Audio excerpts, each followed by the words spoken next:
Hello, I'm here at the booth of Magic the Gathering. I'm here with Dan. How are you doing today? Very well, thank you. I have a couple of questions regarding Magic the Gathering, the card game. Okay, sure. What can you tell us about the new implementations in the card game, like the seal for the rare cards, and why are you implementing them? So in Magic 2015, Yes. Jewels of the Planeswalkers. So what we're trying to do with the Jewels of the Planeswalkers franchise is listen to our player and fan feedback and give them what they most like in previous iterations of the game, and also what they are most requesting. So in the last year's version of the game, one of the most popular features was Sealed Deck, whereby players could open 6 boosters and build a deck with them, play a couple more matches where they'd earn a booster each one they won, and they super loved it. Really enjoyed the features. So we said, tell you what, for the next game, let's make that the whole game. So that's exactly what we've done. Cool. So now you have a sort of the collection model, we call it, whereby you have a single pool of cards from which you can build pretty much any deck that you like. There is certainly a wide range of strategies that you can build. I mean, I've tried a green-black graveyard deck, a green-white tokens deck, a blue-red tempo. I've played all the different color combinations, and they all do something different. Yeah. So. A lot of shops in the area are closing down, and Friday Night Magic is, well, does it reflect on your marketing, and do you notice it on less Friday Night Magic and sales? So that may be the case in sort of part of Belgium, but we're looking at the bigger picture, and what we're seeing is that Magic's popularity, it's an unprecedented high, and it is still very much growing, and we are going to continue to support that growth through stores. It's been amazing with the WPN program, that's the Wizards Play Network, running events in stores that are sort of specialist retailers, and they know our game inside out, and they're the best people to be selling our products. So that's how we're supporting the growth of the game, and it's working out really well. So I'm sorry to hear that it's not been the case in your area, but across Europe, I would say you have nothing to worry about. Okay.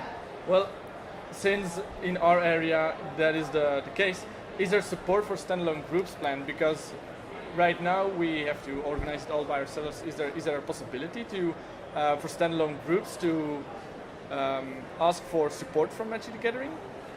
In like planning the events and such? So right now we're not taking on any more additional independent tournament organizers as we have done in the past, because we're extremely committed to giving the most support possible to stores. What I would suggest is, if there isn't a store in your area and there is a demand for it, it's only a matter of time before the demand grows to the point that somebody says, I'm stupid not to start providing support for this game. Perhaps there's a store that already sells Magic cards, like a comic book shop, but they haven't started running events yet.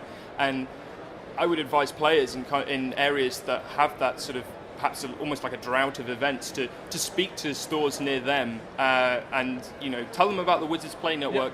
And then we will do the rest. Okay. When they come to us and say, hey, I've had some players talk to us about Magic, they really want to play at my store, I sell comics, I've sold a few booster packs, but I'm not sure, we'll tell them all about it. Okay. We'll provide them the support they need. We have a team called Retail Support here in Europe, as we do in the US and all the other regions, and they exist purely to coach stores, many of whom have never heard of Magic before, to not just sell the products but provide a great event experience to players. So speak to some stores that maybe could run Magic events and send them to us, and we'll take care of them. Okay, thank you. How do you get new people into the game? So Jewels of the Planeswalkers franchise is an absolutely fantastic way to get people in, particularly as we've been doing the promotion whereby you buy a booster pack of cards. You buy the game and you receive a booster bag of cards, which includes a promotional foil that you cannot get anywhere else. And people have been playing Jewels of the Planeswalkers and finding that they really love Magic, and that they've been able to learn at their own pace that's comfortable for them. Because going to a Friday Night Magic, for instance, for the first time, if you've never played Magic before, I can understand that could be pretty intimidating, and that's definitely can be the case. So you can learn in your own time with Jewels of the Planeswalkers, play through the tutorial, play the campaign mode of the game, And when you feel comfortable, you can go to a store near you, and we'll tell you where to go. Yeah. We'll send you through the store locator, and then the store can continue your Magic journey from there. So Jewels of the Planeswalkers franchise has been absolutely fantastic for us for the growth of the game. But of course, another thing that's always been an amazing resource for us is existing players. I don't know how you yourself found out about Magic, but I know for me it was a number of my friends saying, "Hey, have you played this game, Magic, Dan? I think you'd really enjoy it." And they kept saying it to me, and eventually I just had to go and check it out. You know, if nothing else, to keep them quiet and say that I tried it, and I was hooked straight away. So and that's why I'm here now. Yeah, so cool. One of the questions I got from Reddit is, how do you guys handle the fake imports from China? That's a big deal because they are like getting better and better. How do you, like in tournaments, like take care of that? Okay, so I'm not sure if you've seen recently, but we actually posted proactively some news on this. It's from Elaine Chase, who's global brand director. So she's one of the highest up people in Magic. And she posted an update saying, hey, here's what we're doing because we heard that you're concerned. Now, we're not concerned that the quality of these sort of counterfeit cards is enough to fool people, but we understand that our players, you know, they've maybe heard about it online and might be a little bit worried. So we want them to know that whenever we hear about these kind of things, we're going to deal with it. We want you to play Magic with real cards and not have any concerns about your collection in that way. And one of the changes that we've made with the card frame recently is the little holofoil stamp at the bottom. Now, that wasn't introduced because we'd heard about these problems. That was one of a number of changes that we'd been wanting to make to the card frames, and we basically just waited until there were 4 or 5 to do in one go, such as the new font. There's some like the artist credit at the bottom, the holofoil stamp.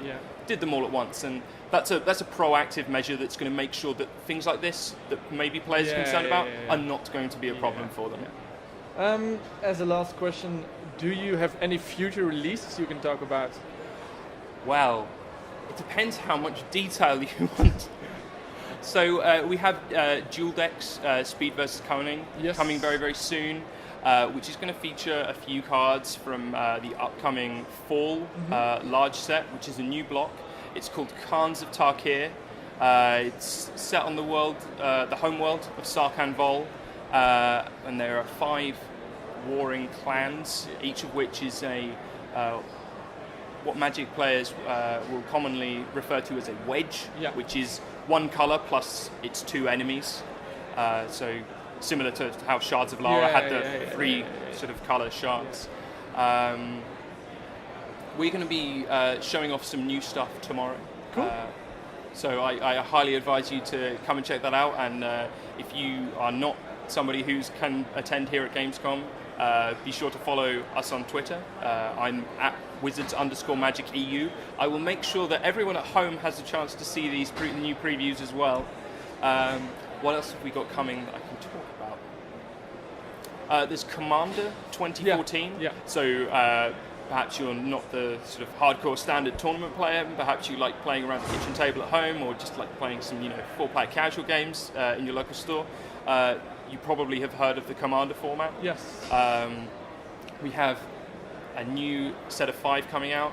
They're monocolored decks, and for the first time you'll be able to use a Planeswalker as your commander. And we've revealed one of those already, Teferi. And we've also revealed each one of those decks also includes a second commander, which is a really high-profile character from the Magic storyline that has yet to see a card. So we also have revealed Gisa, who's players of Magic 2015 Jewels of the Planeswalkers will know is sort of one of the boss characters on the first plane Innistrad. Cool. Thank you very much. No problem at all.